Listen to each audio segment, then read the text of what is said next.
Era el año 573 a.C. El templo de Salomón, el orgullo de Israel, yacía en ruinas. El pueblo de Dios estaba cautivo en Babilonia, preguntándose si las promesas divinas habían muerto con los escombros de Jerusalén. Y en medio de esa desolación, Dios le dio a Ezequiel una visión que desafiaba toda lógica. Un templo perfecto, más glorioso que el primero, con dimensiones que ningún arquitecto humano había concebido. Pero este no era un simple plano de construcción. Era una promesa, un misterio y una profecía que apuntaba más allá de piedras y muros. ¿Por qué Dios mostraría un templo que nunca se construiría en la historia de Israel? ¿Qué secreto eterno esconden sus medidas, sus puertas y el río que fluye de su umbral? Acompáñanos a explorar la visión más compleja y gloriosa de Ezequiel, un viaje al corazón del futuro redentor de Dios. Las aguas salutíferas. Me hizo volver luego a la entrada de la casa, y aquí aguas que salían de debajo del umbral de la casa hacia el oriente, porque la fachada de la casa estaba al oriente, y las aguas descendían de debajo, hacia el lado derecho de la casa, al sur del altar. Y me sacó por el camino de la puerta del norte, y me hizo dar la vuelta por el camino exterior, fuera de la puerta, al camino de la que mira al oriente, y vi que las aguas salían del lado derecho. Y salió el varón hacia el oriente, llevando un cordel en su mano, y midió 1000 codos, y me hizo pasar por las aguas hasta los tobillos. Midió otros 1000, y me hizo pasar por las aguas hasta las rodillas.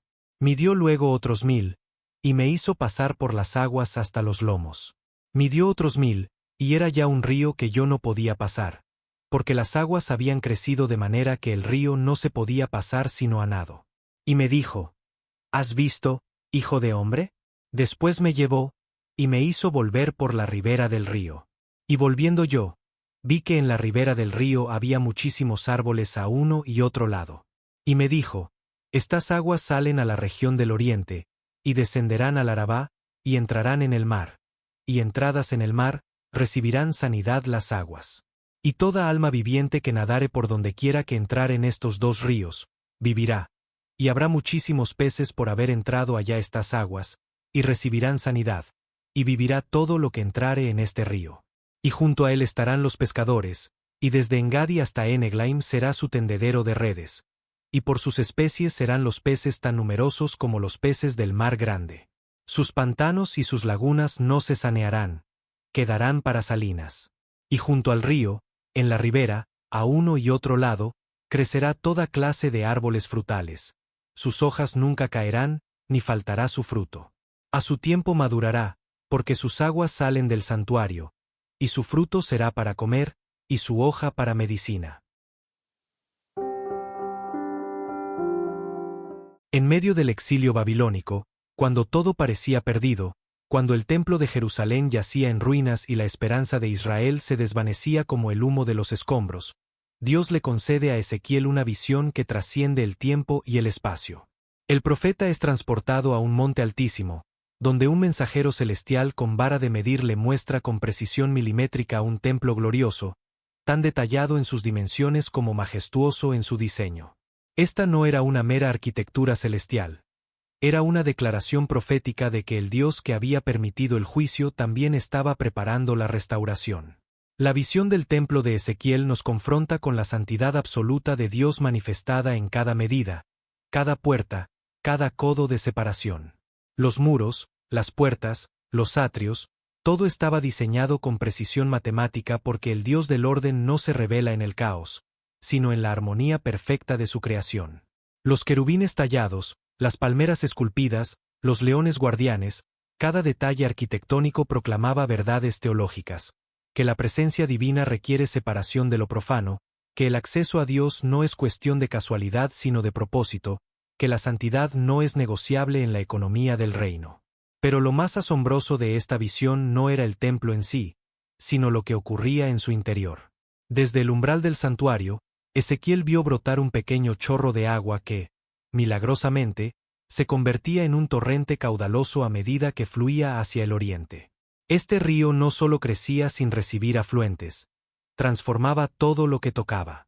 Las aguas saladas del mar muerto se volvían dulces, los desiertos florecían, y dondequiera que el río llegaba, había vida. Peces en abundancia, árboles frutales a ambas orillas, hojas que nunca se marchitaban. Era la imagen de una creación completamente restaurada por la presencia de Dios que fluye desde su templo. La visión culmina con el regreso de la gloria de Dios al templo. La misma gloria que Ezequiel había visto partir del templo de Salomón en el capítulo 10, ahora regresaba por el camino oriental, llenando la casa con su presencia. Y la gloria de Dios entró en la casa por la puerta que daba al oriente, escribió el profeta. Y entonces oyó la voz divina: Hijo de hombre, este es el lugar de mi trono, el lugar donde posaré las plantas de mis pies, en medio de los hijos de Israel para siempre. La presencia que se había ido por el pecado regresaba por la gracia, y su retorno era eterno. Hoy, esta visión nos habla profundamente. El templo que Ezequiel vio no era simplemente un edificio futuro, era una promesa de que Dios no abandona a su pueblo para siempre. Era la certeza de que después del exilio viene la restauración, después del juicio viene la misericordia, después de la ausencia viene la presencia eterna. Los primeros cristianos entendieron que este templo apuntaba a algo, o mejor, a alguien mayor, Jesucristo mismo, quien es el verdadero templo donde habita la plenitud de la deidad. Pero la visión no se detiene en Cristo. El apóstol Pablo nos recuerda que nosotros, como creyentes, somos edificados juntamente para morada de Dios en el Espíritu. Somos piedras vivas en este templo espiritual, diseñados con precisión divina para albergar su presencia. El río que fluye del santuario simboliza el Espíritu Santo que, desde el trono de Dios y del Cordero, fluye en nuestras vidas para dar vida a un mundo sediento y muerto. ¿Estamos permitiendo que el río de Dios fluya a través de nosotros? ¿Nuestras vidas son canales de su gracia transformadora? La visión de Ezequiel nos desafía a vivir como templos vivientes, conscientes de que la gloria de Dios habita en nosotros y que, dondequiera que vayamos, debemos llevar la vida que solo procede de su presencia. Al final de la visión, la ciudad recibe un nombre nuevo, Dios Samá, que significa el Señor está allí. Este no es solo el nombre de una ciudad futura, es la promesa de que, en el nuevo cielo y la nueva tierra, la presencia de Dios será el centro de todo. No habrá necesidad de templo porque el Señor Dios Todopoderoso y el Cordero serán el templo. La visión de Ezequiel nos lleva desde el exilio hasta la eternidad, desde la ruina hasta la restauración completa, desde la ausencia de Dios hasta su presencia ininterrumpida y eterna. Que vivamos hoy a la luz de esa gloriosa realidad. ¿Cómo puedes ser fuente de aguas vivas para otros? ¿Qué áreas de tu vida necesitan sanidad y renovación? ¿Cómo discernir entre fuentes de vida y muerte? Asterisco hoy, el verdadero templo de Dios no es un edificio en Jerusalén. Es Cristo mismo, y somos nosotros, su iglesia, llamados a ser morada de su gloria. Un día, en la Nueva Jerusalén, no habrá templo porque el Señor Dios Todopoderoso y el Cordero serán su templo. Y de su trono fluirá un río de agua de vida, brillante como cristal, asterisco. Mientras esperamos ese día, podemos beber del río que ya fluye, el Espíritu Santo que mora en nosotros, sanando nuestras vidas muertas y haciendo florecer lo que parecía estéril.